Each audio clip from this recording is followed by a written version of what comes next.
Olá pessoal, bem-vindos a um novo episódio do nosso IDOR Podcast. Nós estamos aqui, eu e a Lívia. Tudo bem, Lívia? Tudo bem, um convidado Hermes, especial. Estamos aqui, como o Hermes falou, com um convidado especial. A gente está aqui hoje com o Ivanei Bramati. Ele é gerente de tecnologia e imagem do IDOR, coordena o laboratório de processamento de imagem do IDOR e também é pesquisador do IDOR. São muitas atribuições, né, Ivanei? Primeiramente, obrigada por ter aceitado o convite aqui de participar do podcast com a gente. Queria que você falasse aí primeiro um pouco do que você faz no IDOR, diante desse currículo aí. Sim, é muito legal estar aqui, né? Vou contar um pouquinho, né, de algumas coisas, né, ao longo aí dessa carreira. Mas atualmente, então, eu trabalho aí basicamente coordenando as pesquisas que chegam até o IDOR. Eu faço parte, né, do NAP, né, que é o núcleo de projetos, né, do IDOR. Então, os projetos eles chegam até a mim e lá, né, no laboratório, né, de processamento, né, de imagens, a gente avalia o projeto, né, então a gente avalia a parte técnica, né, do projeto, né, se o projeto ele é viável, né, tecnicamente, né, se tem, né, recursos, né, disponíveis, né, para fazer o projeto. Então esses recursos eles são assim, desde pessoal, né, se a gente tem pessoal qualificado, se a gente tem equipamentos, máquinas, né, servidores, né, se a gente tem softwares, né, também. Então, como os projetos eles são né, bem amplos, assim, né, dentro, né, como a imagem, né, então né, basicamente dentro da radiologia, né, né, lógico que, né, sempre expande um pouco, né, as áreas, né, de atuação, e aí dentro da radiologia está sempre envolvendo imagem. Então, se envolve imagem, tem que saber, né, os equipamentos, né, que vão ser coletados os dados. Então, se chega um projeto lá de Alzheimer, né, por exemplo, então a gente tem que avaliar se na máquina, né, de ressonância que a gente tem aqui no IDOR, né, uma máquina, né, super boa, né, de 3 Tesla, né, super moderna, mas, né, se ela tem o protocolo instalado na máquina, né, se esse protocolo ele é adequado, né, ao que o projeto vamos dizer, exige, né, né, se não tiver, então aí eu tenho uma equipe, né, então eu tenho uma equipe multidisciplinar, que a gente chama, né, de equipe técnica, né, então eu tenho engenheiros, eu tenho físicos, eu tenho cientista de dados, eu tenho pessoal aí de programação, né, de TI, né, da minha equipe mesmo, né, que faz parte, né, do laboratório de processamento de imagens. Então essa equipe, vamos dizer, né, multidisciplinar, né, uma vez que esse projeto chega, a gente, né, marca um kick-off, na verdade, né, junto ao PI, né, o pesquisador, que apresenta o projeto para a gente, né. Eu já recebi anteriormente, né, via NAP, então eu já li o projeto e tal, mas sempre tem dúvidas e tal, então a gente faz essa troca aí, né, junto aos pesquisadores né, demandantes, e aí a gente define N coisas, né, como eu falei, equipamento, né, pessoal, né, se não tem, vamos dizer, né, requer um skill específico. E, por exemplo, inteligência artificial, que é a bola da vez, isso, exatamente. Então, aí a gente tem que ver se, né, se dentro da equipe a gente tem, né, recursos né, de pessoal específico que tem esse conhecimento, né, que vai ser necessário. Senão, aí a gente vê uma bolsa, a gente busca pessoas, né, para ver uma bolsa também. Né, faz treinamentos, né, em relação à máquina, a gente monta os protocolos, testa, né, vê a qualidade de imagem, né, e aí né, também custos, né, porque isso vai envolver custos. Então, se a gente tem equipamento, a gente tem vários equipamentos, né, no laboratório, né, que a gente utiliza esses equipamentos né, para todos os projetos, né, mas às vezes o recurso é sempre escasso, então a gente está sempre atrás, né, de recurso, de verba. Sim. Da estrutura em si, né? Isso, estrutura preparada em si, exatamente, né, para aumentar o nosso parque de máquinas, né, de equipamentos, né, para que a gente aí possa dar vazão a esse projeto específico, né, como dei exemplo, mas, né, também né, como todos os outros. Então, é um desafio aí diário, né, porque as demandas são sempre, né, crescentes e é uma área muito complexa, né, então acaba que né, basicamente isso, assim, né, o dia a dia. É bastante coisa. Já dá para ver pela quantidade de pesquisa que surge, que tem muita coisa aí. Pensar nessa estrutura toda para acolher um projeto, né, e produzir ele não deve ser tão simples. Mas eu vou voltar um pouquinho, tá, Ivanei? Vamos voltar lá no começo para a gente poder fazer aqui uma trajetória aí da sua carreira até todo esse desenvolvimento e essa participação aí na pesquisa. Queria que você contasse para a gente um pouquinho como foi ali a sua infância, onde que você estudou, como foi a sua formação de base primeiro. Então, eu sou do Rio Grande do Sul. Eu nasci numa cidadezinha super pequena, né, do interior do Rio Grande do Sul, fica aí a quase 400 quilômetros da capital, que é chamada de Getúlio Vargas. É uma cidade, né, bem pequena. A minha família é toda de lá. Né, meu pai e minha mãe nasceram lá, né, os meus avós também. Meus bisavós que vieram, aliás, a minha avó ela veio da Rússia, né, e o meu avô, né, materno, ele veio da Polônia, então é de imigrantes daquela região ali, né, do Rio Grande do Sul. Tem uma miscigenação aí grande aí da Europa, né? E por parte de pai, né, meu bisavô é italiano, né? E a bisavó né, de família alemã. Então é uma mistura aí de várias nacionalidades diferentes, né? Como todo o interior ali, né, naquela região. Então o meu pai era juiz de direito, então ele começou em comarcas mais né, regionais, assim, e lá por volta de 1980 ele foi transferido, né, para Porto Alegre, que é a capital, e aí acabou que a família toda foi. Então aí eu vivi aí uma parte da minha infância bem no interiorzão e uma outra parte na capital. Já na capital. Então aí na capital, aí claro, aí você faz, né, colégio e tal, escola, e aí eu estava acabando, vamos dizer, o terceiro ano na época, né, porque agora já mudou tudo, eu já nem sei direito como é que está, mas acabou o terceiro ano, aí eu fui fazer aqueles cursinhos, né, para vestibular, né, de pré-vestibular.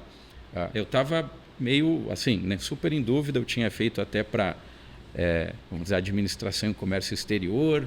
Eu cheguei a passar, mas não quis seguir. Aí eu pensei em medicina, né?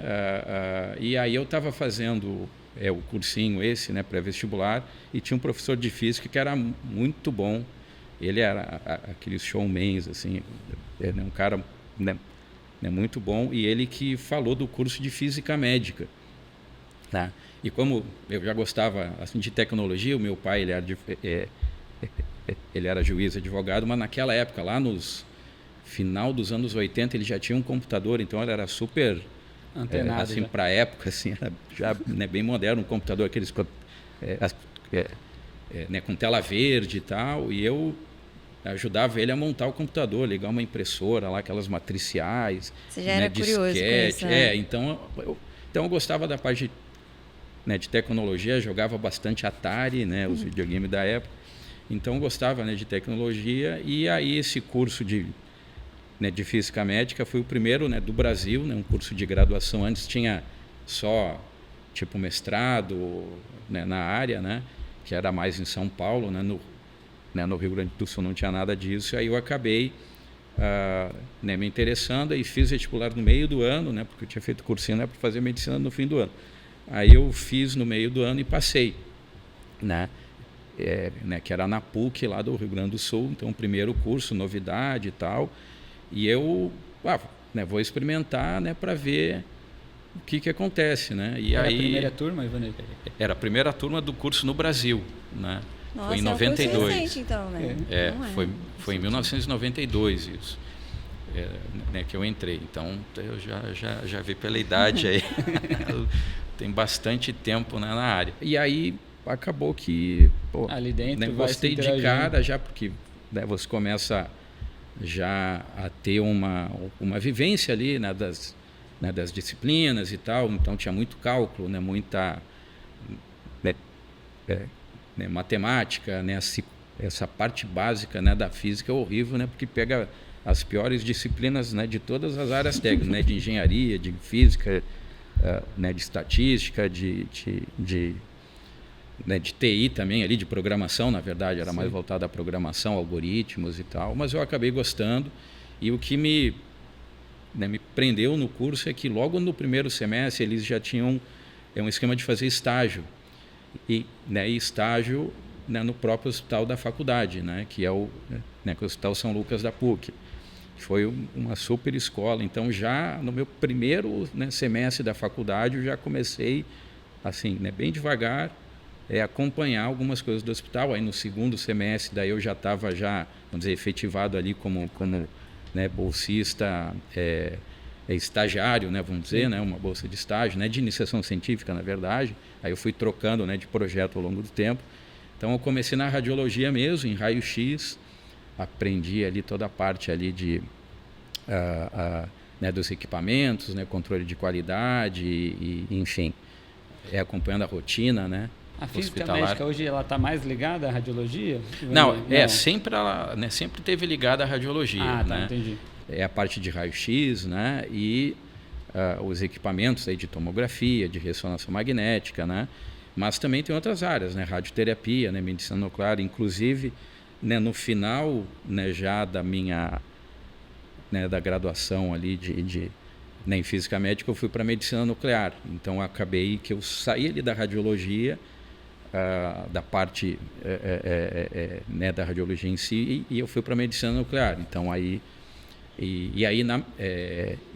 até o meu trabalho, né, de conclusão aí foi em medicina nuclear e foi desenvolvendo um software que fazia a quantificação, né, da perfusão cerebral, usando o SPECT, né, que é um tomógrafo, né, que usa um traçador aí radioativo, né, usa TECNES e tal.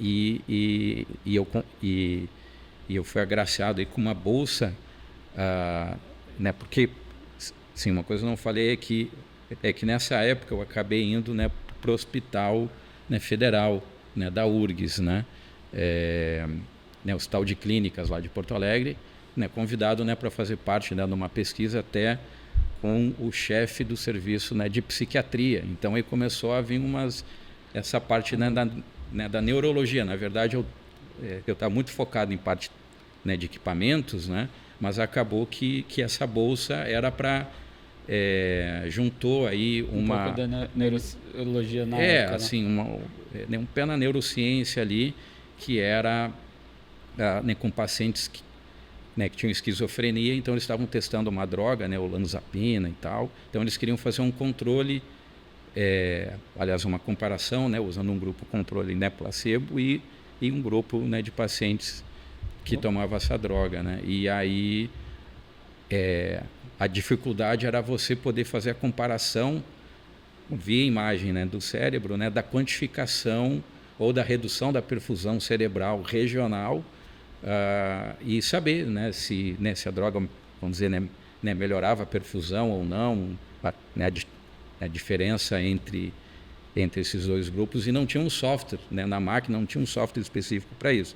Eu acabei aprendendo a parte, né, de programação desse equipamento, né, e aí eu aprendi um monte de coisa. Aprendi sobre a imagem mesmo, né, como você manipula o arquivo, né, digital da imagem, né, o arquivo DICO. Na verdade ele tinha até um outro nome anterior, né. Então, o formato, né, comunicação entre equipamentos, né, a rede. Então, acabei aprendendo toda essa... Foi uma super escola. E tanto a parte do São Lucas da radiologia, né, para aprender a física, né, dos equipamentos, e depois a parte mais de programação e uma interação em um projeto, né, médico, né, um projeto clínico, né. Eu imagino a quantidade de possibilidades que se abre quando a gente começa a se envolver um pouco com a pesquisa em si, né? Com essas iniciações. Imagina, a partir disso tem a radiologia, tem a questão da programação, um pouco da neurociência, tudo isso lá atrás ainda. Isso. Eu já contei aqui que eu sou formado em tecnologia em radiologia, sabe, doutor? E numa época que era filme revelado ainda, então eu imagino nessa época, né, se envolver com tudo isso era uma novidade. Né? O cenário ali era muito mais rústico, né?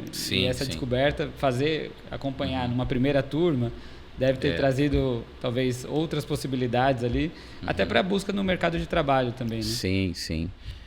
Naquela época era tudo, assim, a gente brinca, era mato, né? Então a gente ia ainda abrindo caminho na trilha aí, né? Porque não tinha nem internet direito, era até para você pegar um artigo você tinha que ir na biblioteca, né? Né, solicitar xerox mesmo, porque não tinha outra forma, né, naquela época, né? E depois que aí veio internet, aí facilitou mais a nossa vida.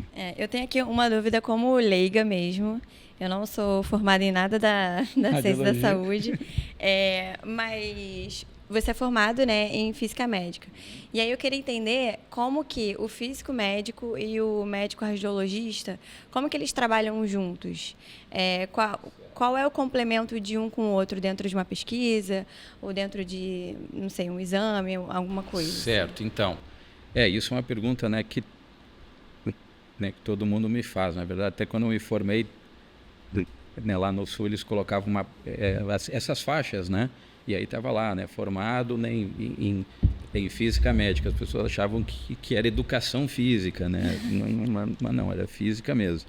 Bom, então a ideia da física é justamente, né, por essa complexidade, né, dos equipamentos, né, dos protocolos, né? Logo que eu me formei, né, surgiu uma vaga, né, de físico mesmo, né, uma das primeiras vagas assim lá na região, né, de Porto Alegre, né, para físico, né, mesmo. E eles estavam montando, né, um centro de diagnóstico, né, por imagem, né, no São Lucas da PUC, né, com equipamento de ressonância magnética.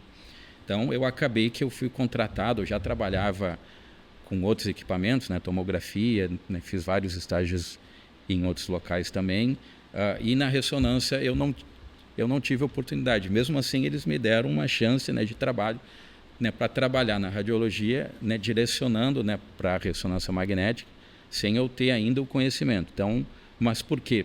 Né, porque o médico ele vê a necessidade, né, de ter alguém, né, um parceiro ali dentro da equipe, né, que aprofunde, né, o conhecimento, né, do equipamento, né, e das possibilidades que aquele equipamento, né, pode trazer, né, para melhorar a qualidade de imagem. Então a gente, né, faz testes, né, usando phantoms, né, para você, vamos dizer, né, calibrar o equipamento, né, de uma maneira melhor, né, para você aumentar a qualidade da imagem, né, usar estratégias até para você, né, reduzir o tempo, né, de exame. Então, né, tem uma nuvem aí de sobreposição até com o tecnólogo mesmo. Na verdade, é uma equipe, né, que trabalha junto, mas o físico ele expande talvez um pouco mais, né, se aprofunda um pouco mais até pela formação, né, de background, como eu falei, que é uma formação aí mais completa no sentido, né, da física da coisa, né? Então eu acho que complementa o time, né?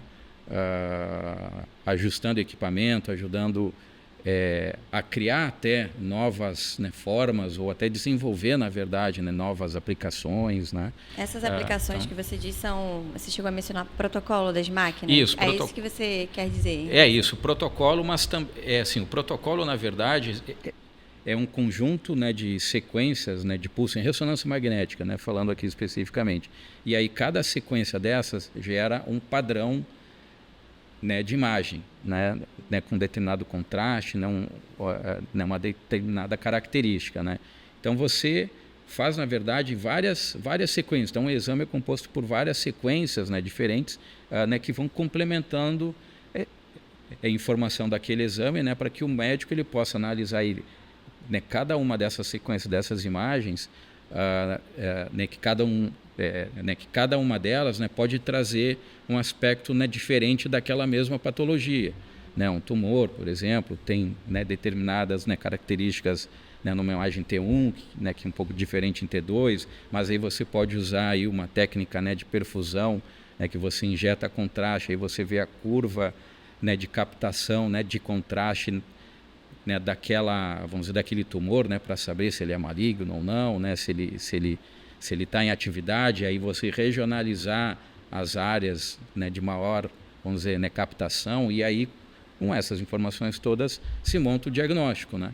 Então, vamos dizer, o físico ele ajuda nessa otimização toda, né, junto ali com o operador, né, o tecnólogo, né, e com o médico. Então, acho que é um time que é ganha-ganha, né? Então, né, tá todo mundo ali junto, né, para, né, prover a melhor qualidade possível, no menor tempo possível, com os melhores recursos possíveis. Então, que é uma das minhas funções, é sempre estar aí atrás de novas técnicas, né, novas sequências, né, que surgem nos artigos, né, científicos, né, mais técnicos, e aí a gente traz isso, né, para dentro da nossa realidade.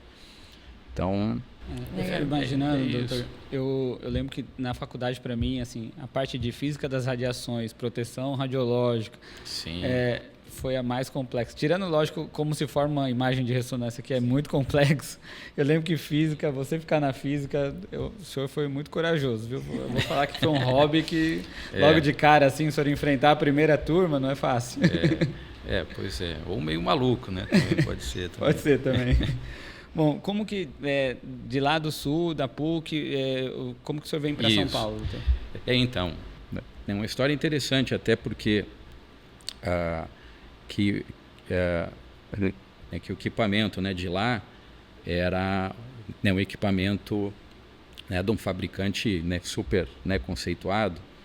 Não sei se posso falar o nome. Pode aqui. Falar. Tá.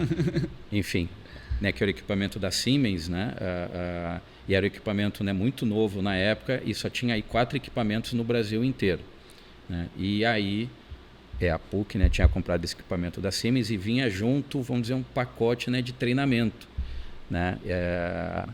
E esse treinamento era, né, na sede, né, nos Estados Unidos, né, na Carolina do Norte, onde tem uma sede, assim, um headquarter mesmo na Alemanha, mas eles tinham, vamos dizer, um centro super grande, né, de treinamento, né, nos Estados Unidos, na Carolina do Norte. E aí, como eu recém, né, contratado, na verdade, eles já contrataram sabendo que eles iam ter que ter uma pessoa, né, com capacidade, né, com qualificações ali, né, para, né, um potencial, né, para poder né, fazer esse treinamento, aprender tudo lá e trazer de volta e fazer, né, funcionar. Então era um desafio duplo para mim. E aí nesse curso eu acabei, né, conhecendo lá o Dr. Jorge Mal, né, o Dr. Jorgito, que ele é neurologista, mas super entusiasta, né, vamos dizer, da área, e, né, 2 brasileiros lá no meio de um monte de indiano, né, de chinês, né, o pessoal, de tudo, né, quanto é canto. Né, de tudo quanto é canto do mundo, e os 2 únicos, né, brasileiros ali. Então, claro, a gente, você é do Sul, Paraná. E eles estavam montando o Hospital Barra d'Or na época, né? Isso foi em 98, né? Eu me formei em 97 e em 98 eles tinham, né, feito o Barra d'Or, né? Já com o mesmo equipamento que a gente tinha lá na PUC, né? E mais outros 2 lugares no Brasil. Então eu já estava fazendo, né, várias coisas lá interessantes, né? Assim, espectroscopia, que era uma técnica bem nova na época, ele não conhecia direito, estava fazendo espectroscopia, né, começando a fazer ressonância magnética funcional, né? E o Dr. Jorgito, né, o Gito, como a gente chama, ele também estava fazendo aqui, né? Já até um pouco mais tempo, assim, então ele já estava com uma bagagem, né, um pouco maior e tal. Eu estava ali começando, mas a gente, né, se encontrou lá. Bom, então o papo era só sobre isso. Tomar uma cerveja era só falando sobre técnica, sobre ressonância, eu mostrava uns dados e tal. E aí, beleza. Aí acabou o curso e tal, né? E aí, mais ou menos 1 ano e pouco depois, ele me chamou, né, porque ia ter um congresso aqui de radiologia aqui no Rio de Janeiro, né? Eu acabei, vamos dizer, aqui vindo aqui para esse curso, congresso, né, para esse congresso. E aí a gente se encontrou aqui, daí ele quis mostrar as clínicas na época, né, que era o Labs, né? Então me mostrou os Labs, até eu conheci, né, o pai, né, o Dr. Jorge Mal, né, pai, né, dele, e aí me mostrou aí todas as clínicas, né, o Hospital Barra d'Or e tal. E aí não demorou muito, veio uma proposta irrecusável, né, de vir para cá, né? Eu sempre muito grato lá, vamos dizer, a minha formação lá na PUC e tal, e o pessoal lá super entendeu, e eu acabei vindo aí de Maia, né, de mala e cuia, né, com chimarrão mesmo, lá do sul, a cuia de chimarrão mesmo, a malinha. Eu acho que tinha 24, né, 23 ou 24 anos, novinho, vim para cá e é isso. Aí 25 anos depois, 26 anos depois, eu vim para cá em 99, né, no finalzinho de 99, então tem bastante tempo. E como que você chegou até o IDOR?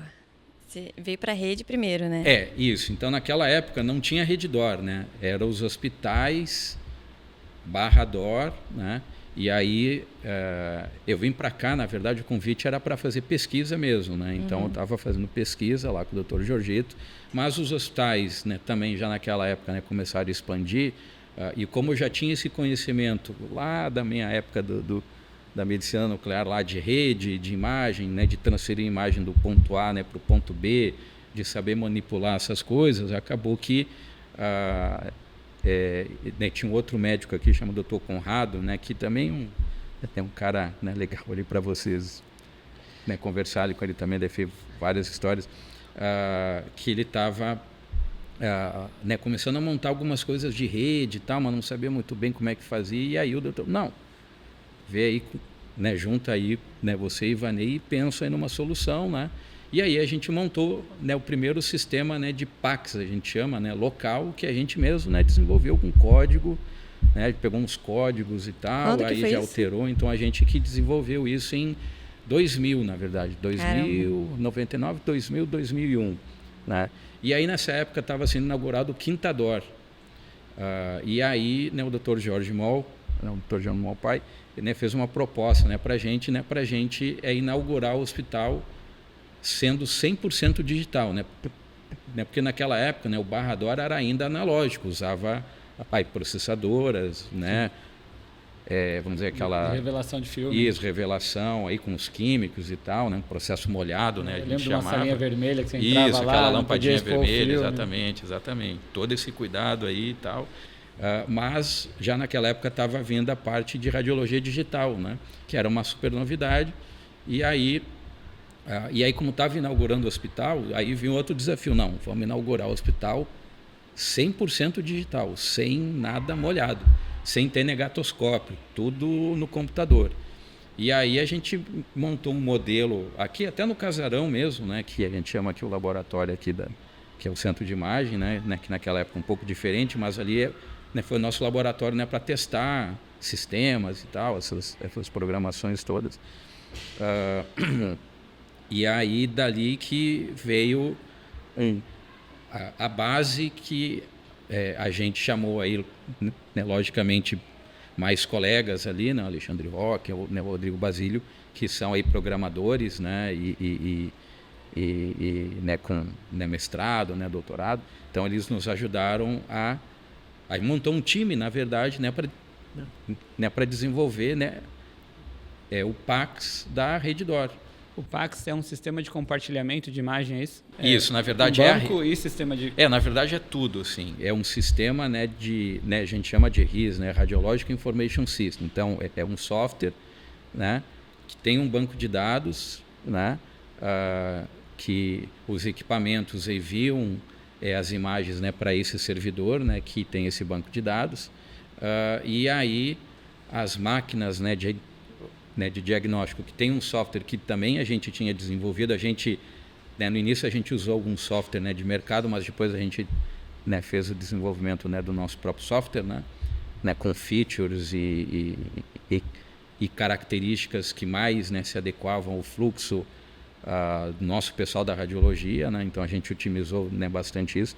Então esse sistema, as máquinas enviam, né, para esse servidor, e, né, o médico ele tem um software que tem a lista ali de exames e tal, e aí ele clica e as imagens faz o download, né, e ele começa a fazer, né, o diagnóstico usando, né, tela de computador.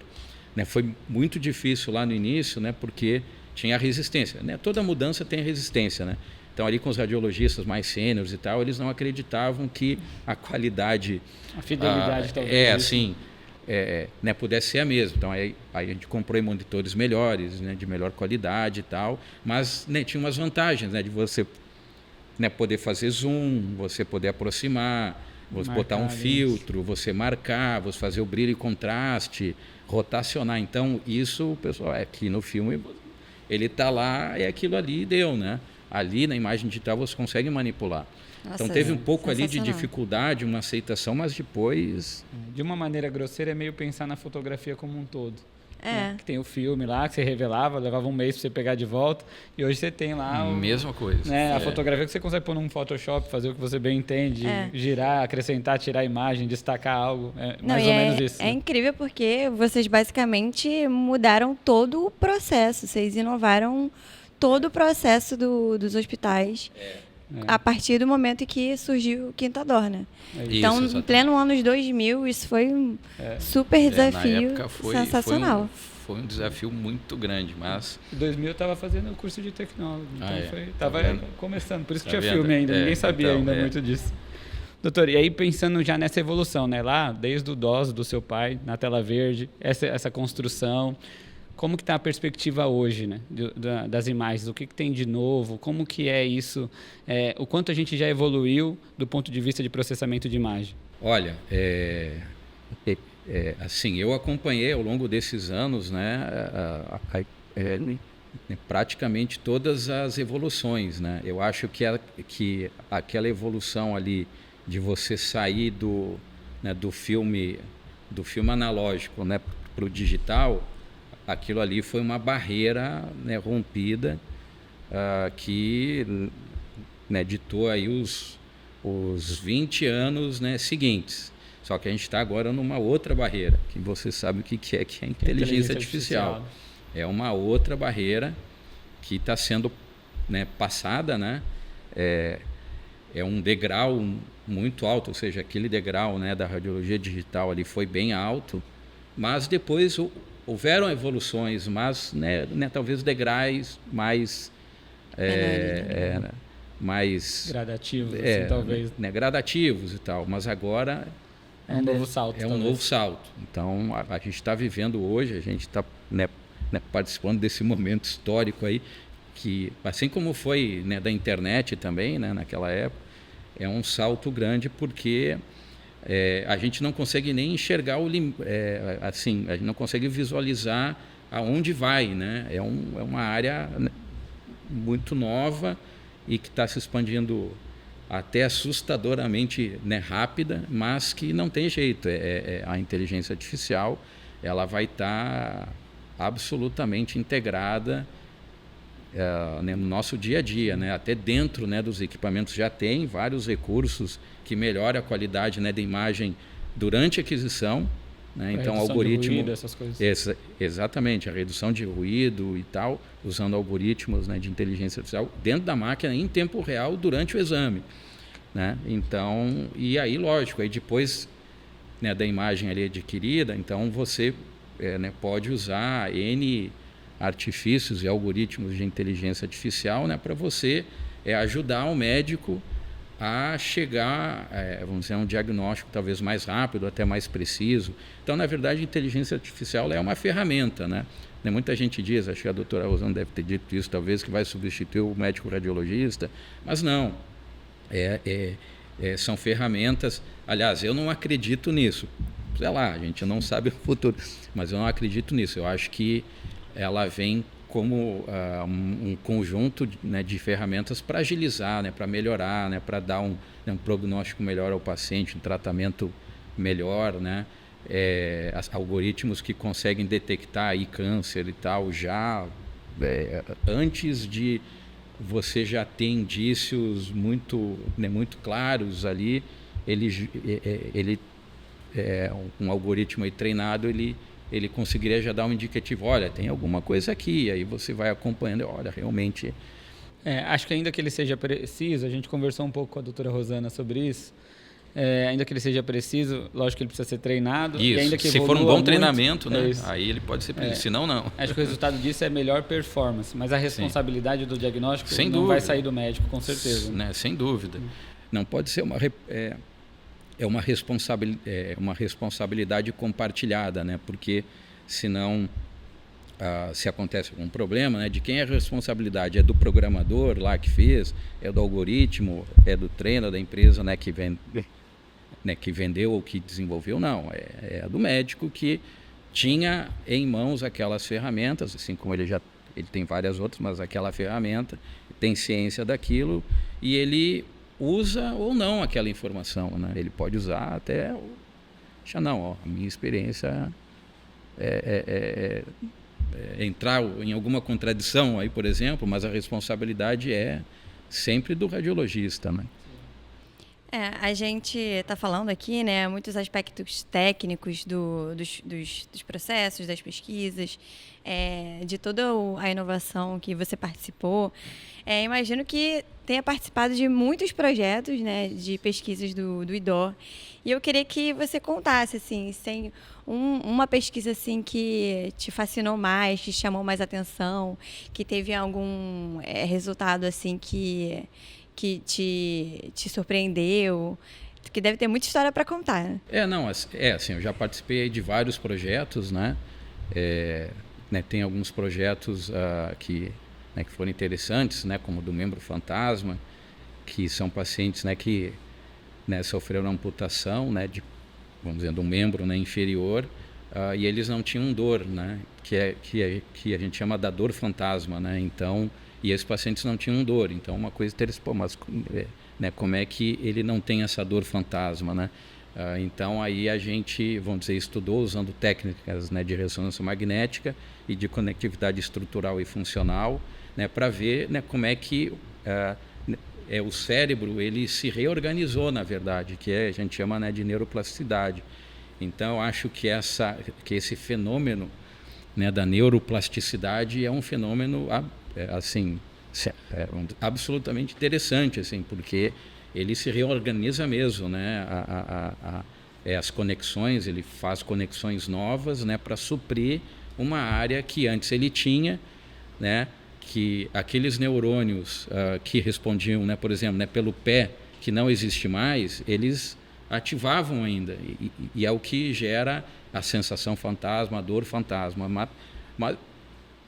Mas em alguns pacientes, esse conjunto, né, de neurônios, né, do cérebro que eram, né, responsáveis, né, pelo pé e pela perna que não existe mais, ficavam ativando de uma maneira, né, descontrolada, mas em alguns pacientes eles se reorganizavam. Então eles acabavam achando outros caminhos e eram ativados, né, quando você mexia, né, o outro pé, por exemplo.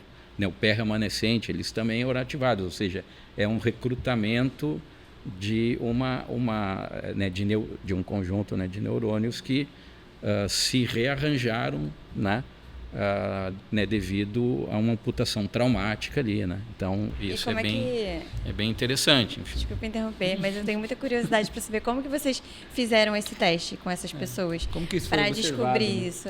Então a gente submeteu os pacientes à ressonância magnética, né, funcional, e eles tinham um coto, né, de amputação, então a gente usava uma escovinha, né, para estimular determinadas, né, regiões sensíveis do coto, a gente chama, né, que é a parte onde foi amputada, né, mas que ainda tem ali os terminais ali, né, né, neuronais, né, vamos dizer assim. E ali, né, determinadas regiões a gente fazia estimulação e ele sentia o pé que não existe mais, né? Mas em alguns pacientes eles sentiam o outro pé também, então né, foi por aí. Então a gente fazia aquisição, né, tem várias outras informações, né, mas assim, né, em resumo, né, né, com a ressonância funcional a gente vê a ativação cerebral e compara, né, com a região, né, remanescente. Então a gente fazia a mesma atividade, né, no pé, né, no pé remanescente, né, no coto né, no joelho remanescente, e aí comparava as diferentes atividades, né, cerebrais, né, nesses dois modelos, e fazia a diferença e montavam essas regiões que são ativadas, elas ativam, né, regiões que podem ser as mesmas ou regiões diferentes, né, da mesma área motora, né, sensitivo-motora, né, do córtex, né, cerebral, né, motor, sensitivo-motor. Então, né, com esse mapeamento, né, cerebral, a gente, né, consegue, né, estabelecer as diferenças e o que mudou, né, de um grupo controle, né, de um grupo que tem amputação. E aí a gente monta através aí até de ferramentas estatísticas, né, de teoria de grafos, né, aí, por exemplo, que a gente, né, conseguia botar pesos, né, diferentes para essas, né, para essas ativações e medir a conectividade entre elas, o peso, né, de conexão entre, né, uma região cerebral e outra.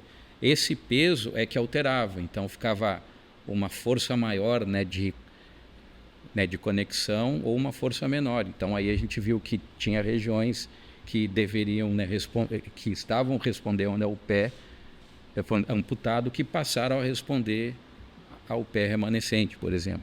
Então essa matriz de conectividade e dessas forças de conexão entre as regiões cerebrais se alteravam. E é isso que a gente, né, conseguiu mostrar que realmente alteravam mesmo. Muito legal, muito né? Bom, muito bom. Tem alguma outra pesquisa, doutor, que você falar, essa aqui também me instigou, deu trabalho, foi desafiador? Foi um trabalho, né, bem interessante e também, né, desafiador e super diferente, né? Que a gente fez um projeto chamado Café e Cérebro. Então, o projeto, né, do Café e Cérebro, a gente tinha a ideia de saber se, de fato, né, um café, né, gourmet, um café que a gente sabe, né, o café, ele, né, se o café é muito bom, ele traz uma sensação, né, de prazer, de bem-estar, né? E café ruim é o contrário, né?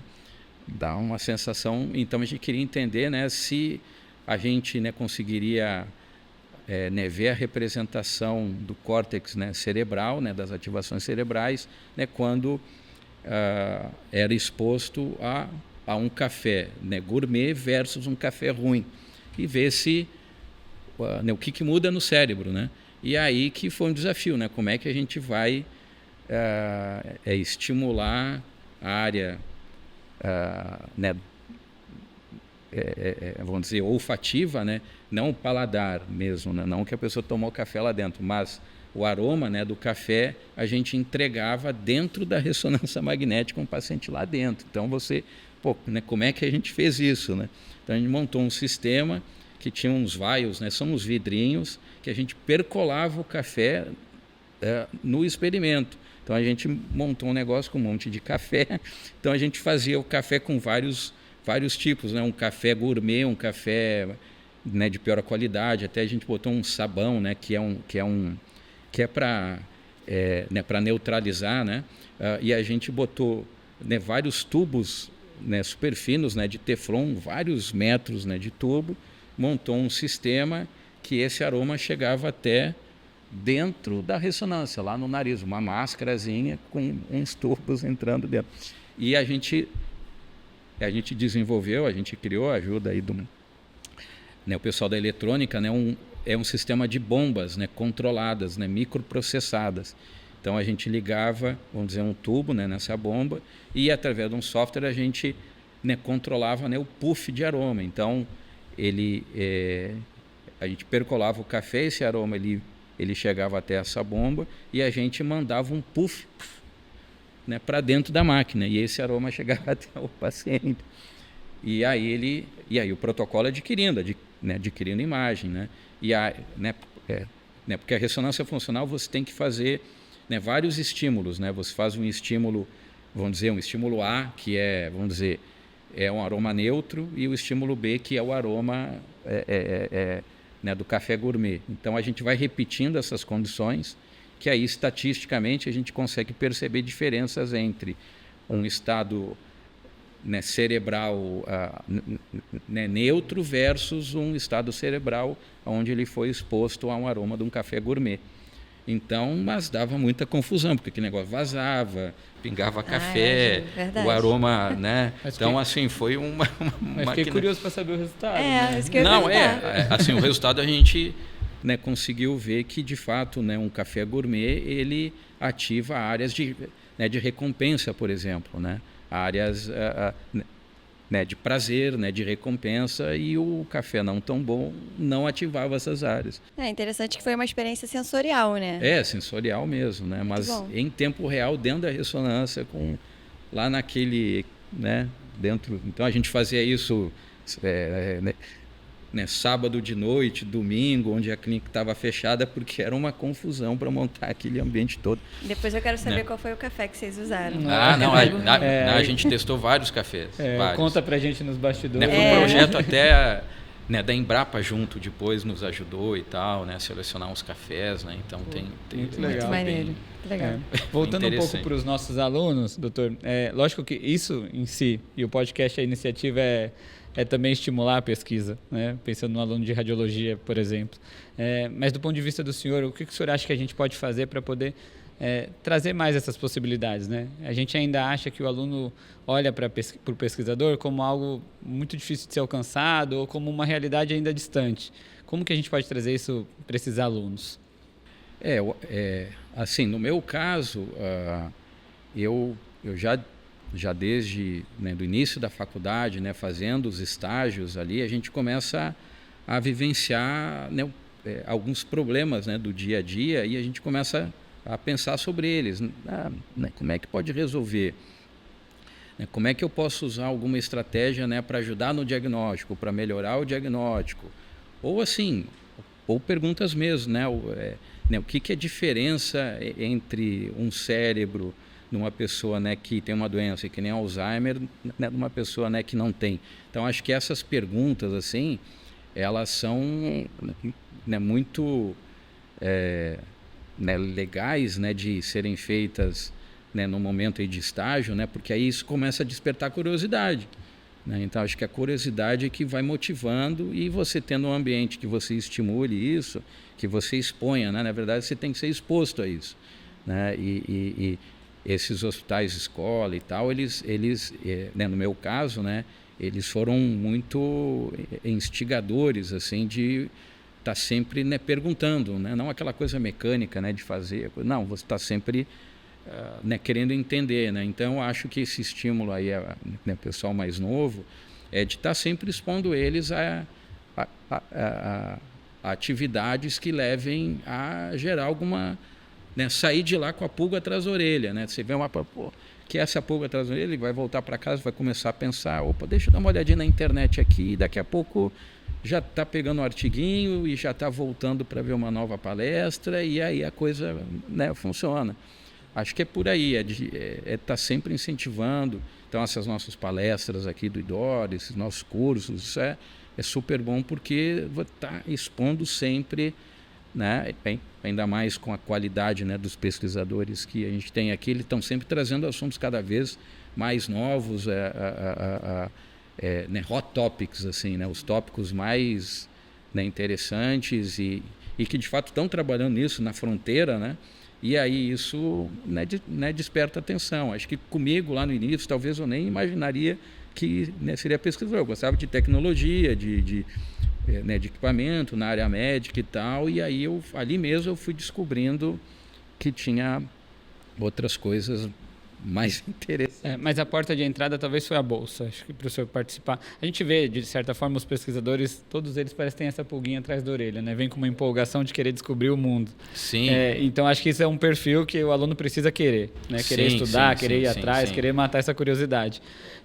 Mas ir atrás de um projeto científico, de uma bolsa científica, isso foi o que engrena, assim, no início, até as minhas primeiras, assim, era uma bolsa não remunerada, na verdade, não era nenhuma bolsa, era uma participação, né, de iniciação científica sem remuneração, né, ao longo de alguns anos, e depois sim que eu consegui uma bolsa, né, remunerada ali para ajudar, mas mesmo assim não me desestimulou de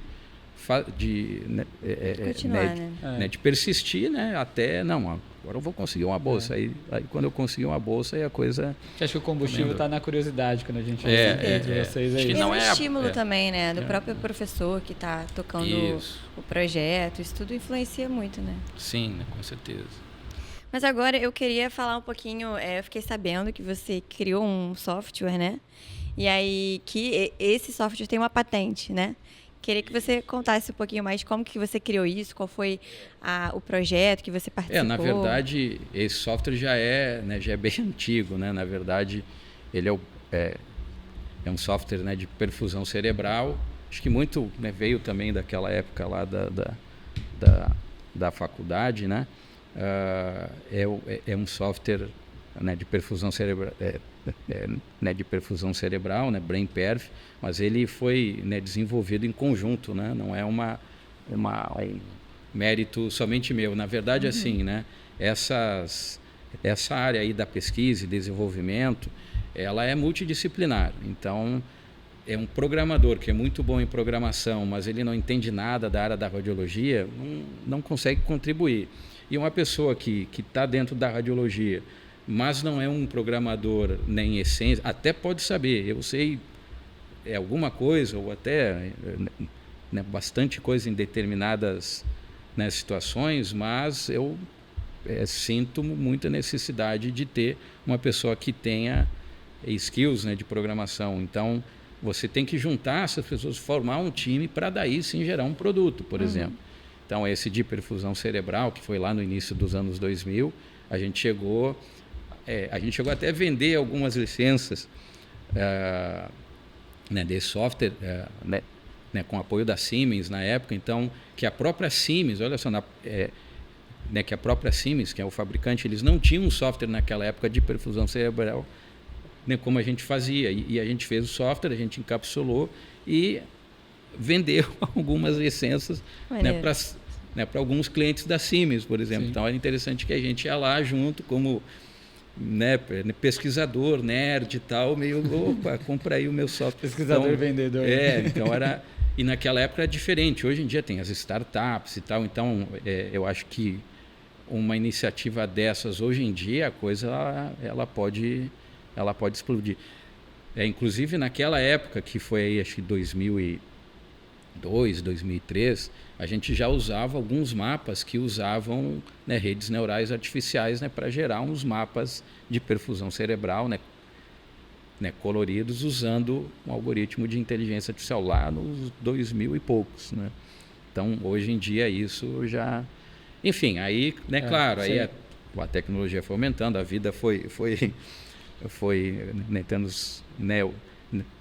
outros, né, desafios. A gente patenteou, inclusive, isso, né, essa solução. E tiveram outras também, não foi só essa, não, né? E a gente continuou, na verdade, a gente está sempre aí desenvolvendo, né, novas aplicações. Até agora, um projeto, a gente participou aí de um desafio de inteligência artificial o ano passado e esse ano, né, em 2024, né, em 2025, né, um desafio, né, de inteligência artificial, que é da Sociedade Paulista, né, de Radiologia, que abriu, né, um desafio mundial, ou seja, né, qualquer pessoa do mundo, né, poderia entrar no desafio, né, para né, desenvolver a sua solução. O ano passado era para predizer, na verdade, a idade, né, biológica, né, baseado numa imagem, né, de tomografia do crânio. Então, eles davam a imagem, né, de tomografia do crânio e o algoritmo tinha que devolver a idade, né, biológica. Só por ler a imagem. Só por ler a imagem. Então, aí a gente, né, criou um grupo, né, e a gente, né, desenvolveu o algoritmo, né, tiveram 2 bolsistas até do CNPq, né, nossos, né, envolvidos, né, com time, né, de radiologistas, né, junto, né, e o resultado final que a gente ficou em 4º lugar no mundo. Nossa. Então foi uma coisa legal que aconteceu. Né, esse ano a gente ficou entre os 10 melhores, não ficou em 4º, a gente ficou entre os 10 melhores, que era um outro desafio. Mas enfim, esses desenvolvimentos, eles são sempre multidisciplinares, né? É raro você ter uma pessoa única que faz alguma coisa. Até pode existir, mas aqui a gente está sempre com esse foco, multidisciplinar. Até para cada um gastar mais energia ali na sua especialidade. Exatamente. Né? Foca ali na área que, né, conhece mais e soma, né? Mas você falou os 10 já tá no mundo, doutor? Tá, top 10. Tá muito bom. Para mim já é vencedor, já. E a gente, já que a gente está falando desses desafios de tecnologia, queria falar um pouquinho do futuro. Eu sei que o senhor falou que é muito difícil de enxergar o que a gente tem aí por trás da inteligência artificial ainda, mas como que o senhor imagina, né? O quanto a gente deve evoluir, talvez com a inteligência artificial, seja talvez para diagnosticar ou ter diagnósticos mais precoces, seja como ferramenta para auxílio. O screening, né, que a gente chama também. O senhor acha que esse é o futuro, sim? Já é o presente e vai evoluir, né, cada vez mais. Né? A gente vai nesses congressos, antes a gente ia, né, nos congressos de radiologia, e a parte da inteligência artificial ficava lá num cantinho e tal. Agora, é só a inteligência artificial de todos os fabricantes né, maiores, todos eles já têm soluções, né, comerciais aprovadas pela Anvisa, né, pelo FDA americano, né, primeiro aqui pelo Anvisa, de ferramenta hoje. Então, você tem né, cada vez mais ferramentas. À medida que a tecnologia vai aumentando, essas ferramentas acabam fazendo parte, né, do dia a dia mesmo, né, né, resolvendo cada vez mais, né, tipos, né, de problema, né, melhorando o prognóstico, né, inclusive dentro das máquinas. Enfim, não sei, imagino que em algum momento você possa entrar dentro de uma máquina de ressonância, ele comece sem ter nenhuma indicação de nada, ele começa a escanear e já começa a trazer os pontos principais.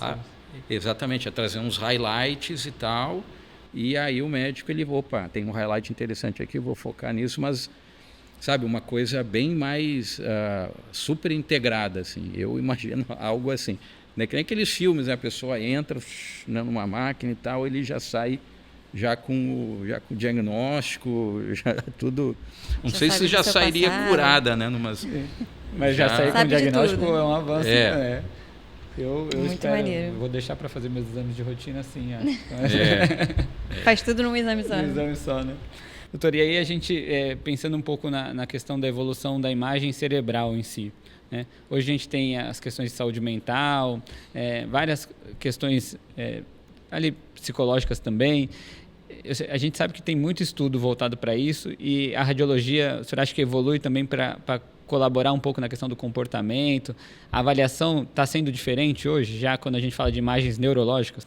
Sim, com certeza, né? Né, cada vez mais essa integração aí da pesquisa clínica com essas iniciativas e junto, né, com a tecnologia, é uma sinergia que vem a dar mais, né, subsídios, né, para, né, questões, né, de doença mental, né? Então a tecnologia ela sempre vem agregar, né? Eu sempre tenho a tendência a falar do aspecto da tecnologia, né?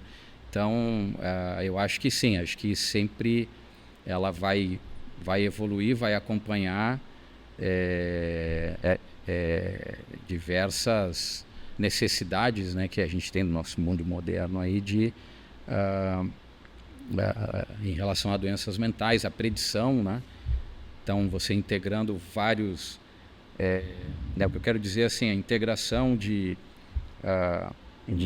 né, dos diagnósticos, né, feitos na clínica, né, você integrando isso com a parte de imagem, né, com outras tecnologias e a inteligência artificial ajudando numa abordagem até meio holística, assim, né, porque ele vai observar features e características, né, de cada uma e vai começar a achar padrões, né, que às vezes é muito difícil da gente achar. Então acho que esses diagnósticos, usando essas ferramentas, a coisa tende a ficar cada vez mais integrada e fazer parte, né, do nosso dia a dia com esse intuito de melhorar. Não sei se eu respondi, sim, mas... eu sempre imagino no futuro a gente tendo como paciente, né? Eu, sim, paciente, podendo fazer uma gestão, vamos dizer assim, da minha própria saúde, né? Ter meu Sim. próprio prontuário, onde não importa onde eu vou, tudo isso vai para lá e é analisado lá, e isso vai tendo o meu histórico ali, acho que esse... Isso. Essas informações integrativas, né, integradas ao longo da sua história, né? E você, né, podendo recuperar elas a qualquer momento e fazer esses links. Olha, naquela, sei lá, 5, 6 anos atrás, o teu exame, né, de sangue estava assim, o teu exame clínico estava assim, a imagem estava assim. Então a gente já tem modelos que estão, olha, isso aqui, né, pode evoluir, né, para isso ou aquilo, ou para nada, né, que é o que a gente espera. E aí você já pode antecipar, né, um tratamento né, nessas situações, né? Você antecipa e você saber antes, a antecipação é fundamental, né, no tratamento médico, né? Quanto antes você saber, e se você já tem um modelo que, né, tudo indica que está indo, né, para um determinado caminho, você já pode agir agora, não esperar que você tenha uma piora, né, para daí sim você, né, poder agir e muitas vezes, né, pode ser que nem dê tempo, ou que fica muito apertado o tempo, ou que o tratamento tem que ser muito mais caro, mais agressivo, né, né, com prognóstico pior do que se você tivesse as informações antes e já fosse... Imagina o impacto para a pesquisa, né? Você ter tudo isso num lugar só, as infinidades de pesquisa, tá comercialmente isso também, já, né? Talvez uma forma genética assim, mais personalizada, enfim, as possibilidades são infinitas. Né? Com certeza.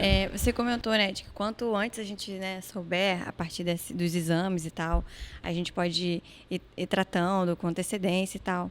E aí a gente até preparou uma pergunta aqui, se existe algum sonho científico que você ainda queira realizar ou alguma pesquisa que você queira que tenha assim um resultado esperado. E aí, mas antes de você responder essa pergunta, eu tenho uma curiosidade. Você participa de muitas pesquisas, né, do IDOR, e uma delas, a gente trata Alzheimer, né? E aí, eu acho que hoje em dia a gente consegue já detectar Alzheimer com uma certa antecedência, né? Dele piorar. E aí, é uma dúvida minha, sabe? Uma curiosidade. A gente está caminhando para uma cura do Alzheimer? É possível isso? Sim. É uma pergunta, né, de $1 bilhão mais até $1 bilhão, né? Mas eu acredito que em algum momento sim.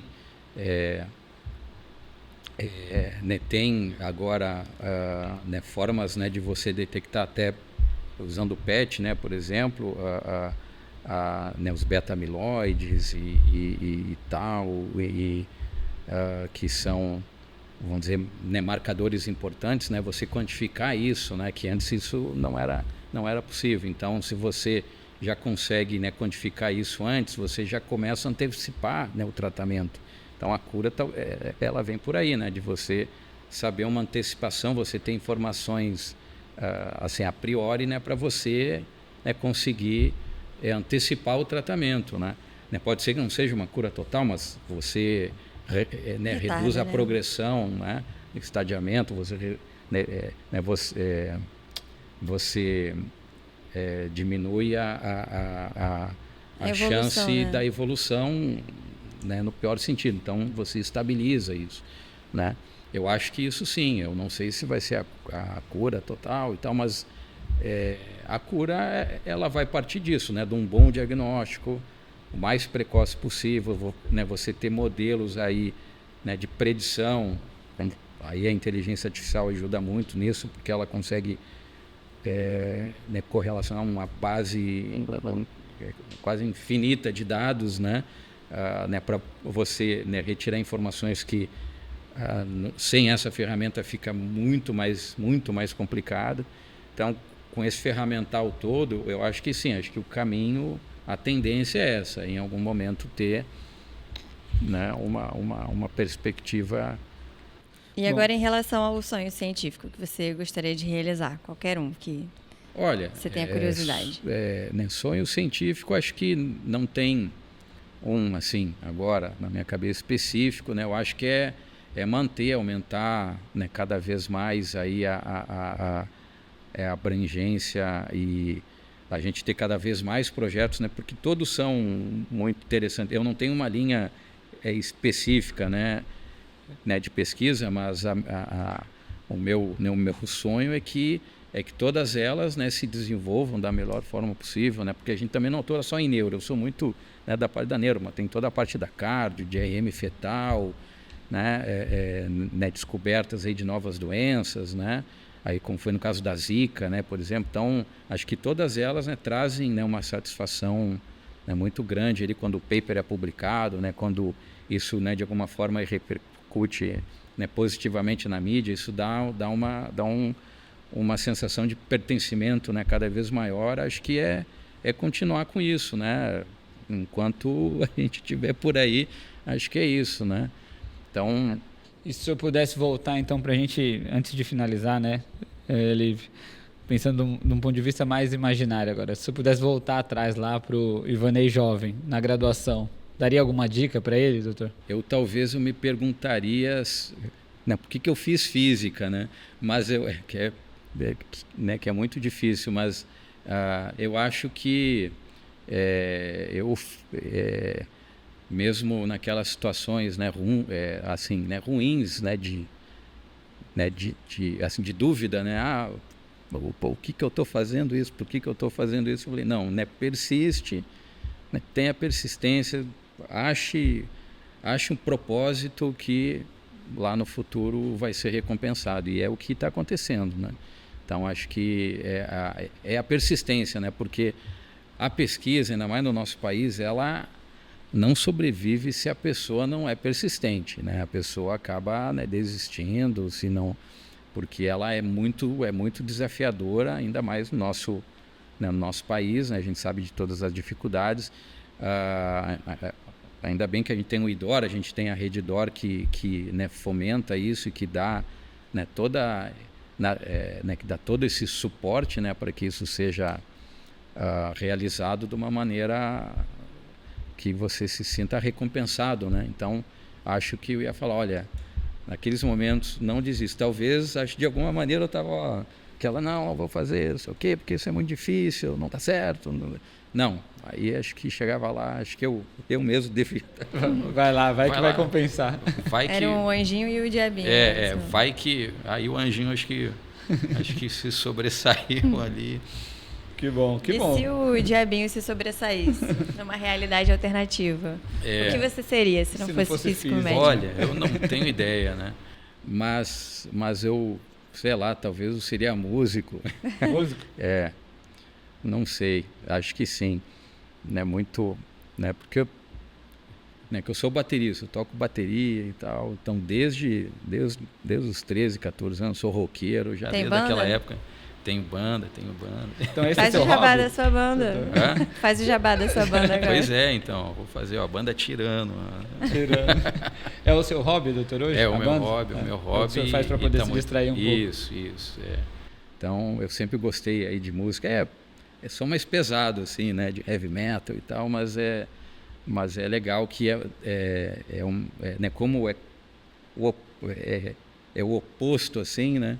Então dá para você né, fazer um shift assim, né, completo assim, no momento que está ali com a banda, com o pessoal e tal, tocando nos estúdios e tal, gravando coisas, ouvindo. Então é um hobby que é bem legal e ainda mais bateria deve descarregar muita energia. Descarrega, né, bastante coisa. Né? Que problema sempre tem, né? Então a gente eu aproveito esse momento aí para desestressar e... Acho que rock é uma boa, ainda mais rock pesado, dá para você extravasar bem. Né? É verdade. Com certeza. Bom, e eu vou pedir para o senhor também, só a título de curiosidade, se o senhor teria um filme, ou série, ou livro que o senhor indicaria, e aí não precisa estar ligado à radiologia, só para a gente deixar aqui como recomendação de leitura, talvez. Olha, não da área, né?